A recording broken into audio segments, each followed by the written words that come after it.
काय बनवून राहिले? बांबूचा मोर. बांबूचा मोर बनवून राहिले. उडतो का तो? अरे वा बाबा, पंख फुटायचे. क्या बात आहे. थोडं लवकर लवकर या, आणखी भरपूर आहे आपलं. काका आत या. हो हो हो हो हो हो हो हो. तेच झालं, तुम्ही म्हणाल तसं झालं. फोटो काढण्याचा पर्याय नाही बाबा. हां इथे कॅमेरा आधी डायरेक्ट लाईव्ह. आतमध्ये या, आत या. मंडळी पाहू शकता किती सुंदर असे कास्ट सिल्क गोविंद खोपडे काकांनी केलेलं आहे. हे आहेत हे याचे क्राफ्ट्समन गोविंदा खोडपे.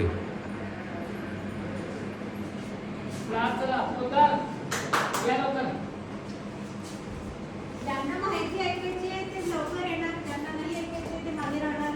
काका या, तुम्ही या पहिलं. नाही आपण सुरू करूया.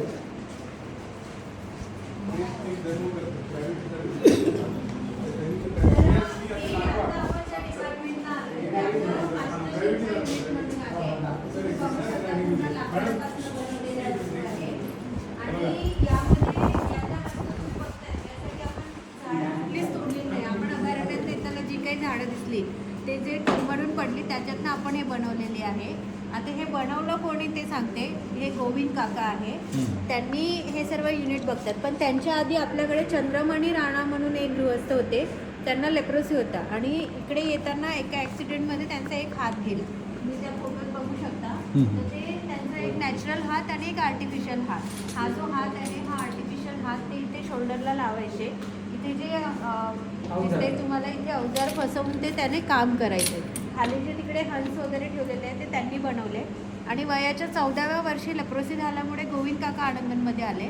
तर मग विकास भाऊने त्यांना सजेस्ट केलं की तू चंद्रमणींसोबत काम कर, त्याच्या उतार वयात त्याची सेवा कर आणि गुरुदक्षिणा म्हणून त्याच्या अंगी जे काही कला आहे ते शिकून घे. आणि काकांनी तसं केलं, त्यांची सेवा केली आणि त्यांच्याकडनं जेवढं शिकता येईल तेवढं शिकून घेतलं. एज्युकेशन काही नाही, शाळेत कधी गेले नाही, पण एकापेक्षा एक एवढे सॉलिड ते बनवतात की आम्हाला पण कधी कधी विचार येतं की कसं बनवलं ते. तर त्याच्यातले दोन म्हणजे त्यांचे काय म्हणता येईल की बेस्ट एक्झाम्पल जे आहे, एक म्हणजे बॅलन्सिंग डॉल ते तुम्हाला दाखवतील आणि दुसरं म्हणजे काचेच्या बॉटलमध्ये ते वेगवेगळे कलाकृती बनवतात. जे तुम्ही बाहेर बघितलं असेल बॉटल्स लावलेले आहेत तर त्यामध्ये जहाज झालं, घर झालं किंवा आणखी काय बनवायचं ते आधी डिसाईड करतात. त्याचे सुटे पार्ट्स तयार करतात आणि ते सुटे पार्ट्स बॉटलमध्ये टाकून त्याला आपले बायसिकलचे जे स्पोक असतात ना त्याचे त्यांनी त्यांचे सेपरेट अवजारं तयार केली. त्याच्या साहाय्याने ते आतमध्ये चिपकवतात. असं बॉटलचं होल जे आहे ते खूप छोटं असते. हवा पास व्हायला वेळ लागतं. तर एक पार्ट चिपकवल्यानंतर पूर्ण एक दिवस त्याला वाळवायसाठी ठेवावं लागतं, सुकायला ठेवावं लागतं. तर जेवढे पार्ट्स तेवढे दिवस, म्हणजे कधी कधी 2 महिने लागतं, कधी 3 महिने लागतं, कधी महिनाभरात पण होतं. तसे वेगवेगळे त्यांचे एक्झाम्पल आहेत. हे जे संकल तुम्ही बघताय तिथे लावलेले आहेत असे 4 संकल तुम्हाला दिसतील. या 4ही संकल एका लाकडातनं कोरलेले आहेत. त्याला कुठेही जॉईंट नाही आहे. एक अख्ख्या बोंद्यामधनं ते कोरलेले आहे. इव्हन ही जी चेअर तुम्ही मागे बघताय ती पण पूर्ण एका बोंद्यामधनं कोरलेली आहे. त्याला कुठेही जॉईंट नाही आहे. आता काका ते बॅलन्सिंग डॉल आपल्याला दाखवतील.